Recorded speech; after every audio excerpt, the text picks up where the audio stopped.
दो बच्चों की कहानी। ये कहानी है दो बच्चों की जो एक गांव में रहते थे। बड़ा बच्चा 10 साल का था और छोटा बच्चा 7 साल का। दोनों हमेशा एक दूसरे के साथ रहते, एक दूसरे के साथ खेलते और एक दूसरे के साथ ही घूमते।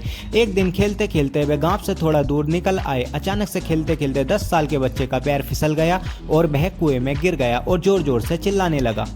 अपने दोस्त की आवाज़ सुनकर जब छोटे बच्चे को पता चला तो वह बहुत घबरा गया। उसने अपने आसपास देखा और मदद के लिए चिल्लाने लगा, लेकिन वहाँ आसपास कोई नहीं था जो उनकी मदद कर सकता। अचानक उसकी नज़र पास ही पड़ी एक बाल्टी पर पड़ी। इस पर एक रस्सी बंधी थी। उसने बिना कुछ सोचे वह रस्सी कुएं में फेंक दी और अपने दोस्त को उस रस्सी को पकड़ने को बोला। अगले ही पल वह 7 साल का 10 साल के बच्चे को पागलों की तरह कुएं से बाहर निकालने के लिए खींच रहा था।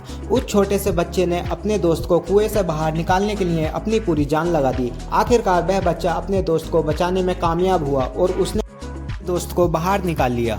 उन्हें असली डर तो इस बात का था कि जब वो गांव जाएंगे तो उन्हें बहुत मार पड़ने वाली है। खैर दोनों डरते डरते गांव पहुंचे और उन्होंने गांव वालों को खेलते खेलते कुएं में गिर जाने की और रस्सी के सहारे छोटे बच्चे के द्वारा बड़े बच्चे को बाहर निकालने की पूरी बात बताई। लेकिन गांव वालों ने उनकी इस बात पर विश्वास नहीं किया और हंसने लगे कि आखिरकार 7 साल का बच्चा 10 साल के बच्चे को रस्सी के सहारे कुएं से बाहर कैसे निकाल सकता है। लेकिन वहां मौजूद एक बुजुर्ग ने उन बच्चों की बातों का भरोसा कर लिया। उन्हें सब करीम चाचा कहते थे। करीम चाचा गांव के सबसे समझदार बुजुर्ग में से एक थे। गांव वालों को जब करीम चाचा के बच्चों की बात पर विश्वास करने की बात का पता चला तो सब इकट्ठा होकर करीम चाचा के पास पहुंचे और बोले, चाचा हमें तो बच्चों की बात पर यकीन नहीं हो रहा, आप ही बता दो ऐसा कैसे हो सकता है। गांव वालों की बात सुनकर करीम चाचा बोले, बच्चे बता तो रहे हैं उन्होंने कैसे किया। बच्चों ने कुएं में रस्सी फेंकी और दूसरे बच्चे को ऊपर खींच लिया। गांव वालों की कुछ समझ नहीं आ रहा था। कुछ देर बाद करीम चाचा मुस्कुराए और बोले, सवाल ये नहीं है कि बच्चों ने ये कैसे किया, सवाल ये है कि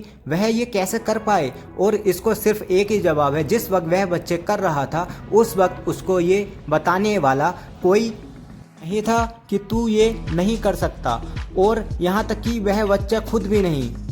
थैंक यू स्टोरी सुनने के लिए।